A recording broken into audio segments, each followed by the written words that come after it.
नमस्कार। आज हमारे पास how to talk like a leader पुस्तक की एक दिलचस्प समीक्षा है। तो सवाल ये है, क्या लीडरशिप सिर्फ काम से झलकती है या बोलने का अंदाज भी उतना ही मायने रखता है?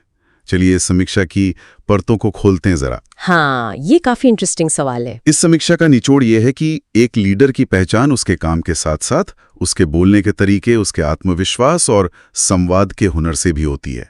मतलब ये बातें नेतृत्व क्षमता को या तो बना सकती हैं या बिगाड़ भी सकती हैं। बिल्कुल।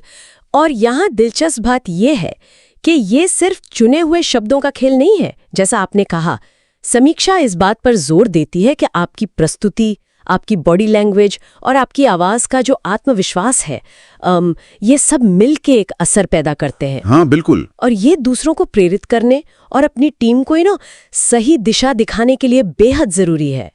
लोग सिर्फ आपके विचार नहीं सुनते, वो उस पूरे पैकेज को महसूस करते हैं जिससे वो विचार पेश किया जा रहा है। हाँ, और समीक्षा कुछ खास बातों को उजागर करती है।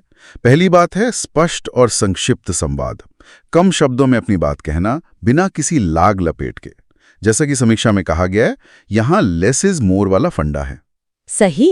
बेवजह बातों को खींचना अक्सर प्रभाव को कम कर देता है ना? बिल्कुल। और इसे अगर हम व्यापक नजरिए से देखें तो स्पष्टता सिर्फ संवाद को बेहतर नहीं बनाती, ये दूसरों के समय का सम्मान भी दर्शाती है। जब आप सीधे मुद्दे पर आते हैं तो आप दिखाते हैं कि आप उनकी व्यस्तता को समझते हैं। ये अपने आप में एक लीडरशिप क्वालिटी है। अच्छा, दूसरी बात जो मुझे काफी रोचक लगी वो है कहानी कहने की ताकत। समीक्षा का तर्क है कि जटिल विचारों को भी अगर कहानी के रूप में पिरोया जाए तो वो ज्यादा भावनात्मक और यादगार बन जाते हैं। क्या ये वाकई इतना असरदार होता है? हाँ, बिल्कुल। क्योंकि कहानियां तथ्यों को भावनाओं से जोड़ती हैं। लोग आंकड़े या बुलेट पॉइंट्स शायद भूल जाएं, लेकिन एक अच्छी कहानी उनके दिमाग में रह जाती है। समीक्षा में शायद किसी सीईओ का उदाहरण भी दिया गया है कि कैसे उन्होंने एक मुश्किल बदलाव को एक कहानी के जरिए अपनी टीम को समझाया और सबको साथ ले आए। ये कनेक्शन बनाने का एक शक्तिशाली तरीका है। कनेक्शन, हाँ। फिर आती है आत्मविश्वासी बॉडी लैंग्वेज। समीक्षा कहती है कि आपके शब्द चाहे कितने भी प्रभावशाली क्यों ना हो, अगर आपकी बॉडी लैंग्वेज साथ नहीं दे रही तो असर आधा रह जाता है। आंखों में विश्वास, आवाज में ठहराव, खुला और सकारात्मक हावभाव, ये सब बेहद अहम है। सही कहा, एकदम सही। बॉडी लैंग्वेज और शब्दों का तालमेल ही तो प्रामाणिकता बनाता है।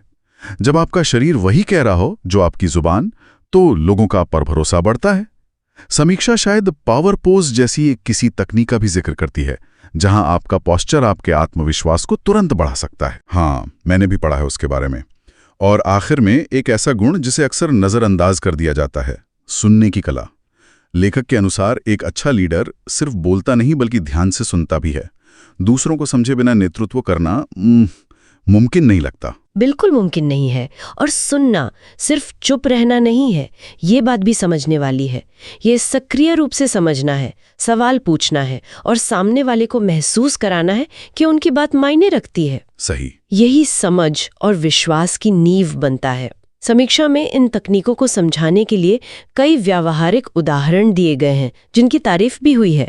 हालांकि ये भी माना गया है कि कुछ उदाहरण शायद थोड़े दोहराव वाले लग सकते हैं और इन कौशलों में महारत हासिल करने के लिए लगातार अभ्यास की जरूरत तो होती ही है। हाँ, अभ्यास तो चाहिए ही। तो इन सब बातों का निचोड़ क्या निकलता है फिर?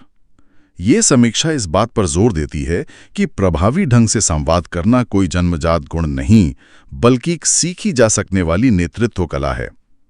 ये उन सभी के लिए प्रासंगिक है जो टीम लीडर हैं, मेंटोर हैं या फिर इंटरव्यू, पब्लिक स्पीकिंग या रोजमर्रा की मीटिंग्स में ज्यादा प्रभावशाली बनना चाहते हैं। जैसा कि समीक्षा में एक विचार है, जब आप बोलते हैं तो सिर्फ शब्द नहीं निकलते, आपकी सोच, आपका नजरिया और आपका नेतृत्व भी झलकता है। बिल्कुल। और यहाँ एक विचारणीय प्रश्न उठता है।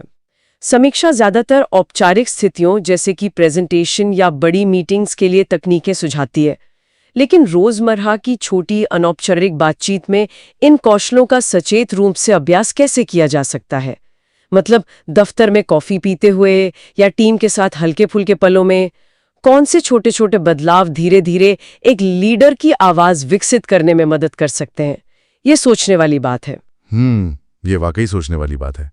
रोजमर्रा की बातचीत में लीडरशिप।